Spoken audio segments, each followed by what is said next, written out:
ନୂଆଦିଲ୍ଲୀଠାରେ ଗତ 21-22 ତାରିଖ 2 ଦିନ ଧରି ମେଜର ଧ୍ୟାନଚାନ୍ଦ ଜାତୀୟ ଷ୍ଟାଡିୟମରେ ଆୟୋଜିତ ଜାତୀୟ ଅନ୍ତର୍ବିଦ୍ୟାଳୟ ବ୍ୟାଣ୍ଡ ପ୍ରତିଯୋଗିତା ମୟୂରଭଞ୍ଜ ଜିଲ୍ଲାର ଠାକୁରମୁଣ୍ଡା ବ୍ଲକ ଅନ୍ତର୍ଗତ ଦ୍ରୌପଦୀ ବାଳିକା ଉଚ୍ଚ ବିଦ୍ୟାଳୟର ପାଇପ୍ ବ୍ୟାଣ୍ଡ ବାଲିକା ବିଭାଗର ଦେଶର ପ୍ରଥମ ସ୍ଥାନ ଅଧିକାର କରିଛି ଏବଂ ରାଷ୍ଟ୍ରପତିଙ୍କ ସୌଜନ୍ୟମୂଳକ ସାକ୍ଷାତ କରିଛନ୍ତି।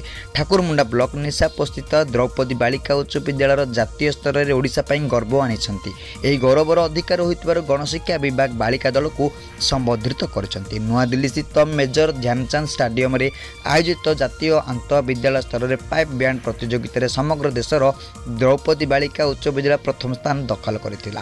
ଗତ ନଭେମ୍ବର 16 ତାରିଖରେ ଆୟୋଜିତ ରାଜ୍ୟସ୍ତରୀୟ ପ୍ରତିଯୋଗିତାରେ ପ୍ରଥମ, ଡିସେମ୍ବର 22 ତାରିଖରେ ପୂର୍ବ ଜୋନ୍ ସ୍ତରୀୟ ମଧ୍ୟରେ ପ୍ରଥମ ସ୍ଥାନ ଦଖଲ କରି ଜାତୀୟ ସ୍ତରକୁ ମନୋନୀତ ହୋଇଥିଲା। ଉଦ୍ଯାପନ ସମୟରେ ମୁଖ୍ୟ ଅତିଥି ଭାବେ କେନ୍ଦ୍ର ସରକାରଙ୍କର ବିଦ୍ୟାଳୟ ସାକ୍ଷରତା ସଚିବ ସଞ୍ଜୟ କୁମାର ଠାକୁର ମାନପତ୍ର, ଟ୍ରଫି ଓ ଅର୍ଥରାଶି ପୁରସ୍କାର ଗ୍ରହଣ କରିବା ପରେ ଅଧିକ ଉତ୍ସାହିତ ହୋଇଛନ୍ତି। ଏହି ସଫଳତା ସମସ୍ତଙ୍କ ମନୋବଳକୁ ସୁଦୃଢ଼ କରିବା ଏବଂ ଅନ୍ୟମାନଙ୍କ ପାଇଁ ପ୍ରେରଣାଦାୟୀ ହେବ ବୋଲି କହିଥିଲେ।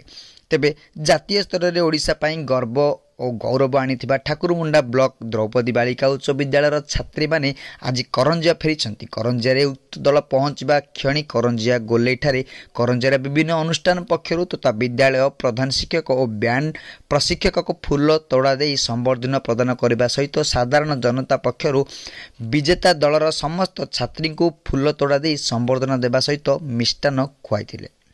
ପରେ ଛାତ୍ରୀମାନେ ତାଙ୍କ କୌଶଳ ପ୍ରଦର୍ଶନ କରି ନିଶାପୋଷୀ ଅଭିମୁଖେ ଯାତ୍ରା କରିଥିଲେ। ମୟୂରଭଞ୍ଜର ରାଇରଙ୍ଗପୁରରୁ ଶ୍ୟାମଳ ଦୁପରଡାଙ୍କ ରିପୋର୍ଟ, ଦିଗ୍ଦର୍ଶନ ନ୍ୟୁଜ୍।